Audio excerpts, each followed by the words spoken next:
कधीच सुरू न झालेल्या असतात असंही फडणवीस म्हणतात। कंपन्यांची नोंदणी झाली पण त्या सुरू झाल्या नाहीत। 31 लाखाहून अधिक कंपन्या नोंदणीकृत आहेत पण 21 लाखच सक्रिय असल्याची माहिती मुख्यमंत्री देवेंद्र फडणवीसांनी दिलेली आहे।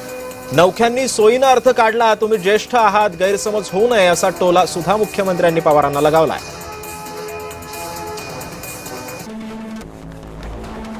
मुख्यमंत्री फडणवीसांनी शरद पवारांना उत्तर दिले, ज्या कंपन्या बंद होतात त्यातील 76% कंपन्या डिफंड म्हणजेच कधीच सुरू न झालेल्या असतात।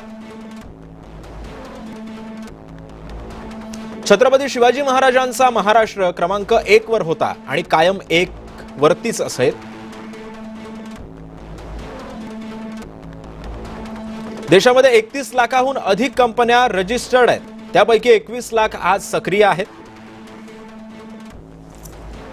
देशातल्या सर्वाधिक कंपन्या आजही महाराष्ट्रामध्ये आहेत आणि त्यांची संख्या 3,96,211 इतकी आहे। दरवर्षी सरासरी 20 ते 25 हजार कंपन्या बंद होतात, त्यातल्या 76% डिफंक्ट आहेत।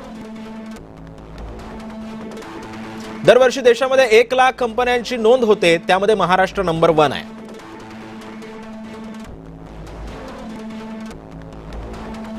चाकणमध्ये काही समस्या निश्चितपणे आहेत, त्यासाठी मंत्री उदय सामंतांना लक्ष घालण्यास सांगितलंय।